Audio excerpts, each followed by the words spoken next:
This presentation covers Marzano's Module 7 Teacher Reaction.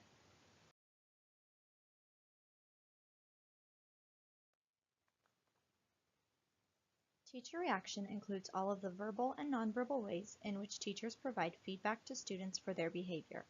This can be in response to student misbehavior or to positive student behavior. Verbal and physical reactions can be used in isolation or together, depending on the needs of the students and the severity of the situation.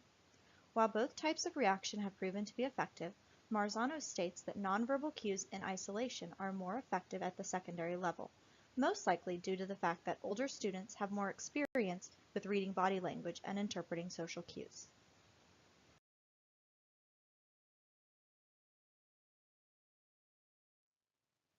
When addressing student misbehavior, Marzano recommends several strategies.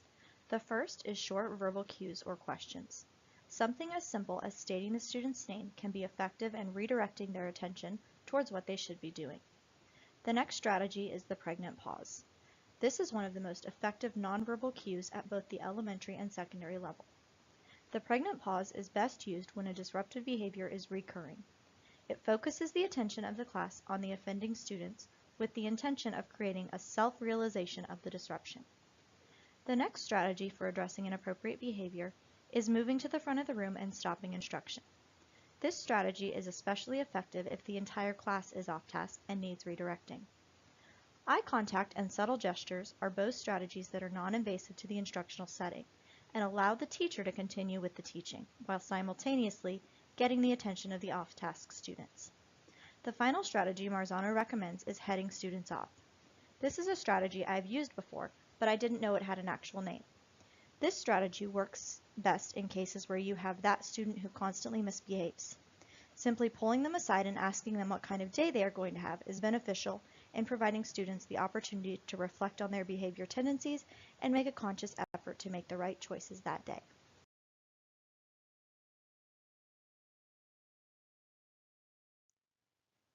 In addition to correcting inappropriate behaviors, teachers should be intentional in reacting to positive behaviors. This helps reinforce the appropriate choices, making them occur more frequently. I firmly believe that what you pay attention to is what will continue, so reacting to the positive behaviors is especially important early on in the school year when students are learning and practicing the routines and procedures. Verbal affirmations, smiles and winks, or a thumbs up, and catching students being good are ways that teachers can recognize and support positive student behavior. I have found that my students particularly appreciate when I call them out for doing the right thing. They like having the attention of the class on them, and it encourages other students to do the right thing too.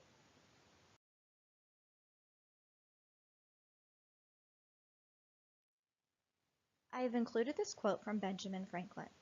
An ounce of prevention is worth a pound of cure. As teachers, it is so important to put that energy into encouraging appropriate behavior rather than simply correcting misbehavior. One of the greatest tools in classroom management that we have as teachers is being proactive in preventing inappropriate behavior by teaching the correct behaviors from the start.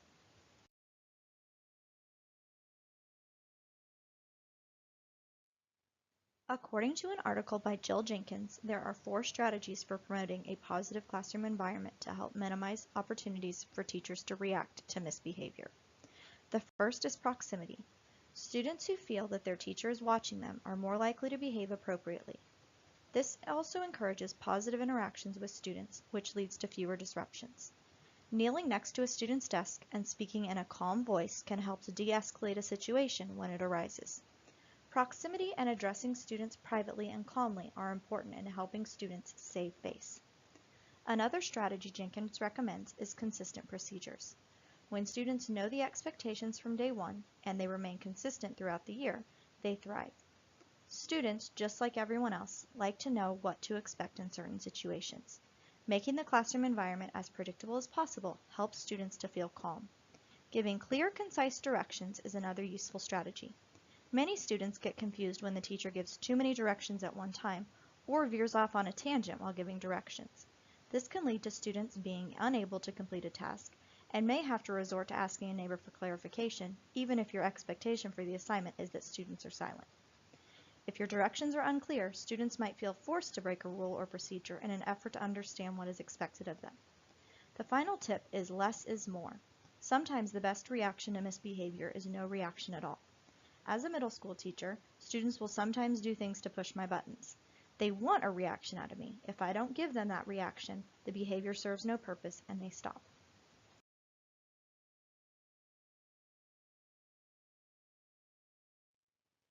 It is important that while reacting to student misbehavior, teachers keep their cool. Rebecca Albers suggests several strategies for encouraging teachers to be responsive rather than reactive. Albers recommends taking a few deep breaths before addressing a misbehavior. The teacher's response should not stem from emotions, and taking a few seconds to think before saying something can keep things calm. Asking a question such as, "How might you rephrase that comment so it's more respectful of your classmate?" is beneficial in giving students the opportunity to change their own response to something without you turning one inappropriate comment into a rant about respect.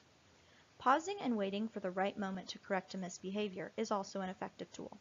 Teachers do not have to interrupt instruction to address a misbehavior. Waiting until independent work time or after class is appropriate if you're addressing a single student.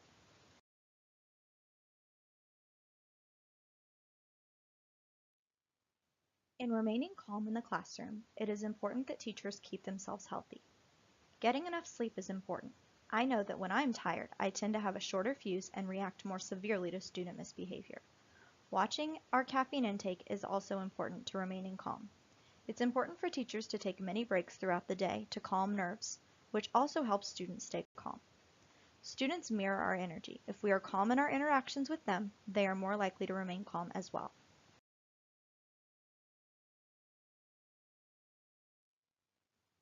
Some classroom management tips that are designed to be proactive rather than reactive are listed on this slide. Using a normal, calm voice is important. Raising your voice to get students' attention is not always the best approach, and can even cause students to talk louder as a result. Keeping a calm tone helps you maintain control over the classroom. Teachers should also refrain from talking over students. I try to make it a point to not talk until every student is quiet and ready to listen. In the beginning, it is tempting to just talk over students, but that sends students the message that what you are saying does not deserve their full attention. Patience and waiting a few extra seconds before talking can help you maintain control of the class. Hand signals and nonverbal communication are also very effective. Teachers should always have an attention-getting signal.